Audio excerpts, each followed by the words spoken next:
So you've got the band together, you got the instruments, you got your songs all ready to go.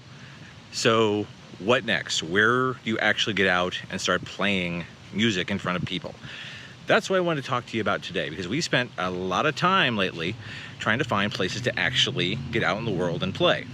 So I want to go over a little bit about, kind of our methodology of how we started looking for venues, talking to venues, and starting to negotiate with venues to try to get, in front of live audiences. We realized early on that we actually didn't know where cover bands really played in town. So first thing we did was we found other cover bands in St. Louis, ones that specifically that were kind of in our genre. And then we got on their websites, we got on their Facebook pages, and we started looking at, okay, well, where do these bands play?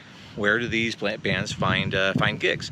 Just made a big long list of all the bars that cover bands played at on a regular basis, and we started reaching out to them. I created a Google Doc and just listed out all of those venues. So we just said, you know what, for starters, let's just start with 10. We'll start with 10 places, reach out to them, start trying to figure out, what do they want? How are we going to need to negotiate with these different people? You have to sort of, develop a relationship with each bar owner, and you have to figure out what it is that they like, what they want, what are they looking for. Some places they're wanting, a party band. Some places they're wanting people to just kind of fade into the background, a guy with an acoustic guitar. So if you can help that guy accomplish what he's looking for, all the better. So once we've got our list down, we've got the 10 places we want to talk to, we then go ahead and fill out that Google Doc with more information about the bar, specifically contact information, phone numbers, email addresses, Facebook URLs, places you can get in touch with these folks. We spent some time on a Sunday night calling to each of these venues and saying, hey, who is it that's in charge of booking? And, also, how do they prefer to be reached? Because ultimately every band, every bar, every venue has a different process, and you want to respect that process. You want to be going in through the right door, essentially. After that, in theory, it should just be a matter of going through that door, right? Calling at the time when they're going to be working, or sending an email to the address that they want an email sent to. That should be how it is. How it actually is kind of more nebulous.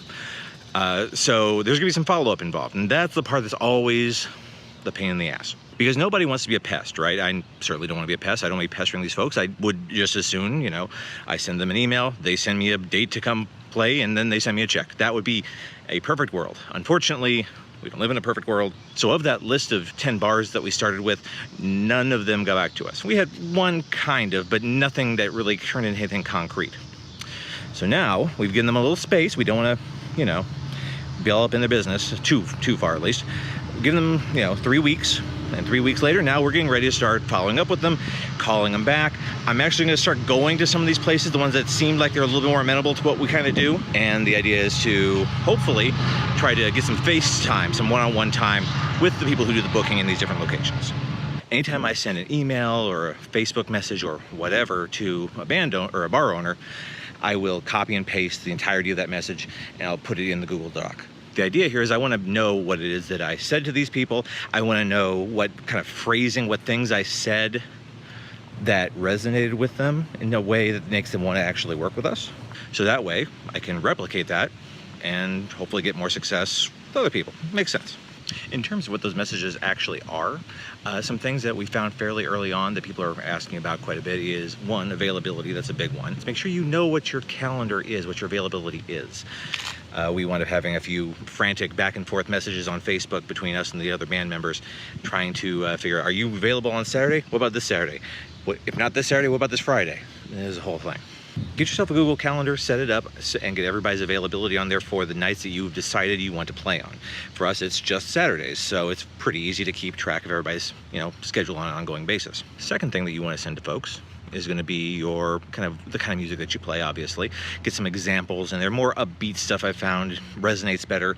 For us, when I start talking about Nirvana and Soundgarden, I don't get quite such a good response as when I'll say, Weezer and Green Day, for example.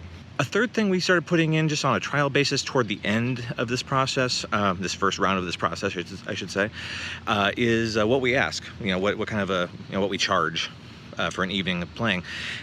So your mileage may vary on that one, but it's something that we're trying out and just saying up front, you know, we charge X number of dollars for 3 sets of music or for an evening's worth of entertainment. Bar owners are going to expect that you know what you're worth. They're going to expect that you have a dollar amount in mind that you're going to be asking for them. They don't want to haggle. They want to know this band equals this many dollars for this many hours. All the holes are filled.